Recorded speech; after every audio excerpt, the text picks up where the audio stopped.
Bonjour à tous, bienvenue dans ce nouvel épisode de votre émission Let's Focus On, celle qui vous dresse des portraits de personnalités issues du continent africain et de sa diaspora. Aujourd'hui, nous accueillons une sportive de haut niveau, championne du monde de grappling. Elle vient nous parler de cette discipline des arts martiaux, le MMA. Elle vient également nous parler de son engagement, de son combat en faveur de l'endométriose. Sans plus tarder, let's focus on Jienne Abdelila. C'est parti.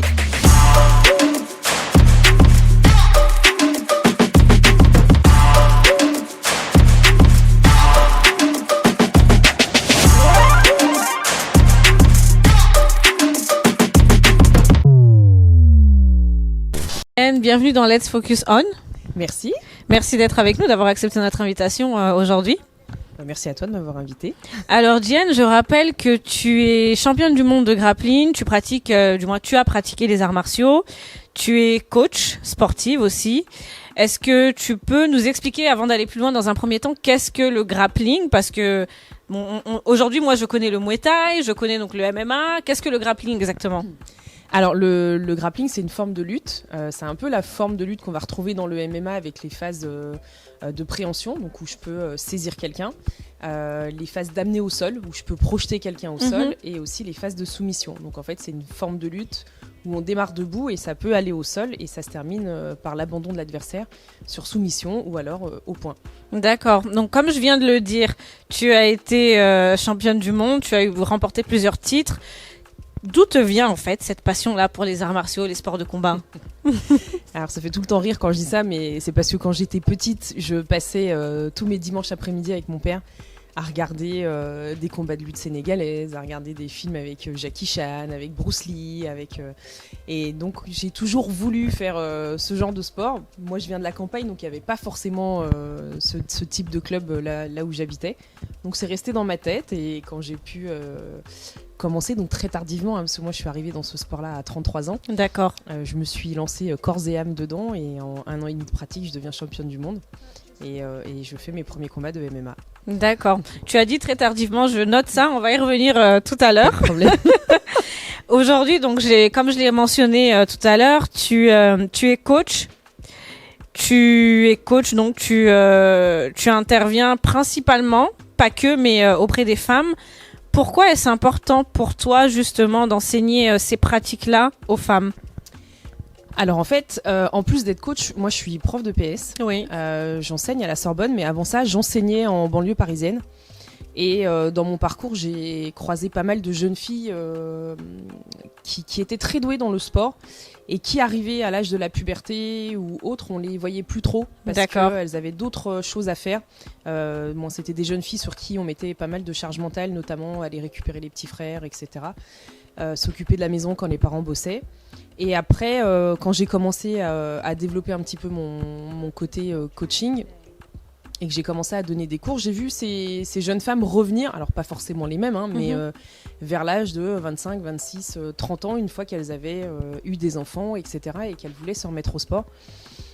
Et je me suis dit, bah tiens, c'est quand même fou qu'il y ait cette longue période où les femmes ne puissent pas pratiquer de sport. Il faudrait que j'arrive à mettre en place quelque chose. Oui.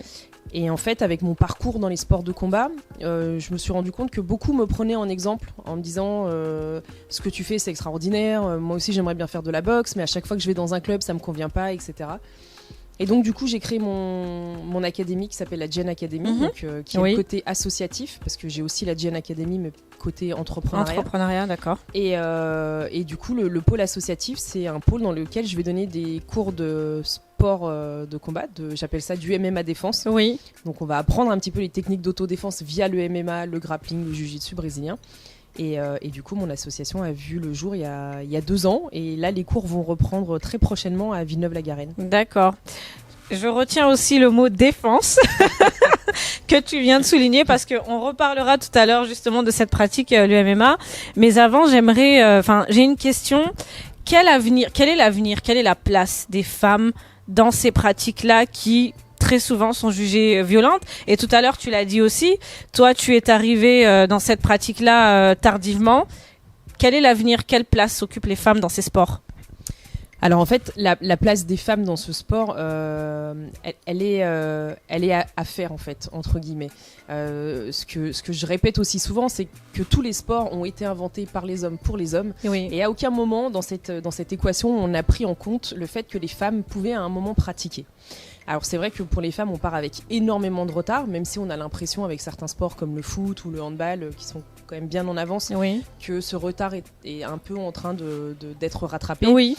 Dans les sports de combat, c'est beaucoup plus complexe. C'est différent. Voilà, Oui. il y a des sports en France qu'on dit un peu les sports nobles, comme le judo ou le taekwondo, qui vont attirer beaucoup plus de femmes. Oui.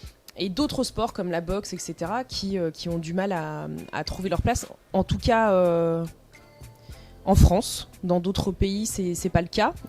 Mais par contre, les femmes dans ce sport ont un très très haut niveau. Donc on regarde Manon Fiori qui combat à l'UFC, qui aujourd'hui fait les beaux jours de l'UFC.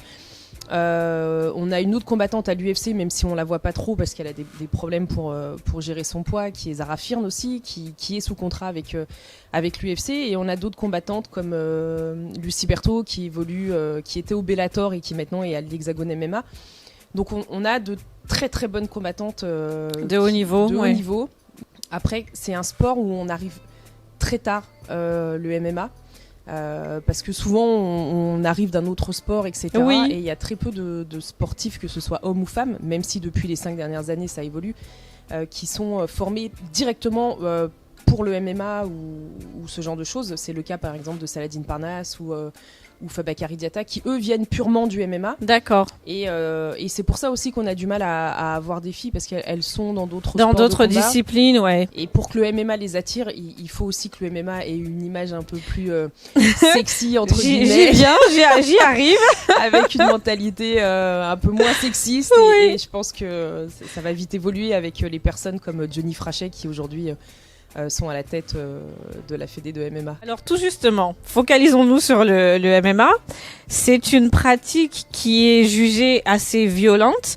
Moi, je t'avoue que je ne connaissais pas le MMA jusqu'au mois dernier, en fait, où on s'est rencontrés, où j'ai assisté pour la première fois à un combat de MMA. Et très sincèrement, je t'avoue que par moments, j'ai cru que mon cœur allait lâcher. J'ai cru que mon cœur allait lâcher parce que quand tu observes vraiment la portée des coups, on a vu des personnes être éliminées par KO. Quelles sont les limites à cette pratique? Parce que justement, le MMA, comme je le disais, moi, j'ai fait des recherches et donc j'ai pu voir que les compétitions ont été autorisées en France, du moins, à partir de 2020. Quelles sont les limites à cette pratique? Oui, alors la France fait partie des derniers pays à avoir légalisé la pratique compétitive du MMA en France. Il y avait d'autres pays ou d'autres États comme New York, comme je crois qu'il y a un pays scandinave aussi où c'était pas autorisé. La Thaïlande, mais pour d'autres raisons, parce qu'ils voulaient garder un petit peu la suprématie du Muay Thai. Du Muay Thai, oui.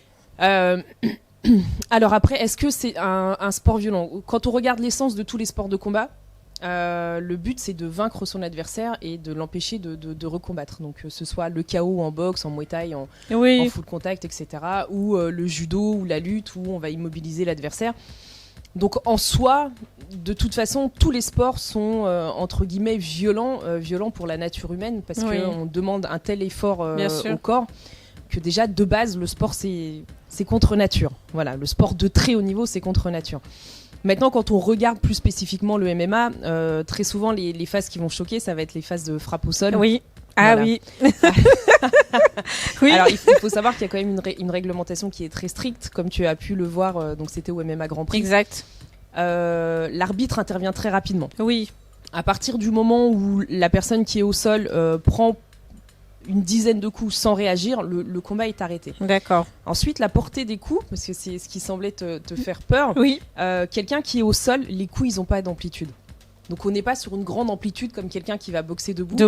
Donc du coup, les coups au sol, très souvent, ça va être pour déranger, perturber, aller chercher une soumission, ou alors frapper tellement que l'autre n'a pas le temps de se réorganiser. Mais en soi, un sport comme quand on regarde le classement des sports les plus violents, le MMA, il vient pas en premier. Donc on va avoir le football américain, on va avoir la boxe anglaise, oui. La boxe anglaise, tous les coups sont portés à la tête. À la tête, ouais. Donc en termes de commotion cérébrale, c'est quand même beaucoup plus grave Que le MMA. que le MMA. Et le MMA va arriver au final en 4e ou 5e position. Donc ce qui a fait qu'en France, c'était un petit peu mal vu, c'était le lobbying de la fédération de judo qui ne voulait pas voir ses licenciés disparaître parce que, qu'on le veuille ou non, la pratique du MMA, c'est une pratique qui attire énormément. Aujourd'hui, le sport qui a le plus de visibilité sur Internet, etc., c'est le MMA. C'est le MMA, d'accord. Le sport qui paye le mieux ses athlètes, c'est le MMA. Le sport où il y a une égalité entre les salaires hommes-femmes à l'UFC, que tu sois un homme ou une femme, tu as le même salaire en fonction de ton classement. Donc c'est quand même un sport qui est assez précurseur, assez égalitaire. Et mais alors, quels sont les critères pour basculer justement?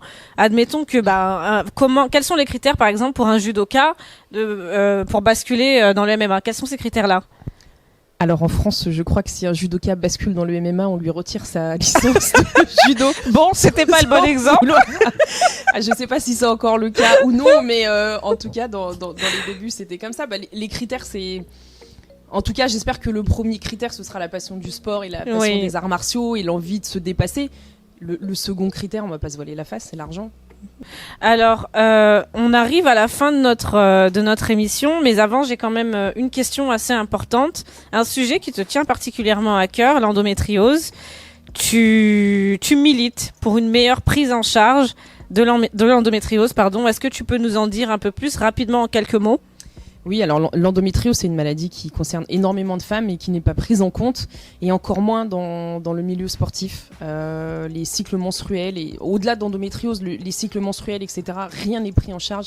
Il y a énormément à faire sur ce thème-là au niveau sportif, mais même au niveau de l'éducation nationale, mais juste au niveau de la prise de conscience que c'est une maladie et qu'il serait temps quand même que les choses avancent. Et c'est pour ça que je suis marraine de l'Endorun.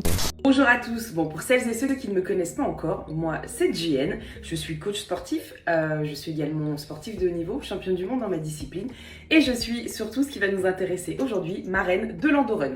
Alors je vous fais cette petite vidéo et en fait je vais vous en faire plusieurs pendant 2 mois, tout simplement pour vous aider à vous préparer pour l'Endorun. Et que je travaille également avec la fondation Endomind pour réussir à faire avancer les choses, parce que c'est la seule fondation aujourd'hui qui récolte de l'argent pour la recherche sur l'endométriose. Alors justement, quel message tu souhaiterais porter à toutes les personnes, tous les acteurs du milieu sportif par rapport à cette question, ce sujet-là de l'endométriose? Est-ce que tu aimerais porter un message? Alors, le message, il va être long, mais il faut que je fasse court. 3 mots. 3 mots, non, 3 mots, je vais pas pouvoir. Mais je crois qu'il serait temps quand même dans l'échiquier sportif qu'on prenne un petit peu plus en considération la place de la femme, et qu'on fasse en sorte justement que les jeunes filles arrêtent de quitter les stades et les gymnases à partir de 15-16 ans pour y revenir beaucoup plus tard, une fois qu'elles ont mis en place leur vie de famille. C'est dommage quand même qu'aujourd'hui, une femme qui veuille avoir une carrière sportive ne peut pas le faire si elle veut fonder une famille en même temps, etc. Les femmes sont autant professionnelles que les hommes dans le sport. Quand on voit quand même que plus de la moitié des médailles françaises au JO, ce sont des femmes, si on veut qu'il y ait encore plus de femmes et que la France devienne une grande nation de sportifs et de sportives, il faut faire évoluer les choses sur le statut de la femme sportive, sur le statut de la femme professionnelle, et prendre en compte aussi ces problèmes d'endométriose et de cycle menstruel. Prendre en compte les problèmes de l'endométriose, pour les femmes dans le sport. On va se quitter sur ces mots. Merci beaucoup, JN, merci pour toutes ces informations, et merci également à vous qui nous suivez. Et puis, comme habituellement, vous le savez, rendez-vous pour un prochain épisode. À très vite.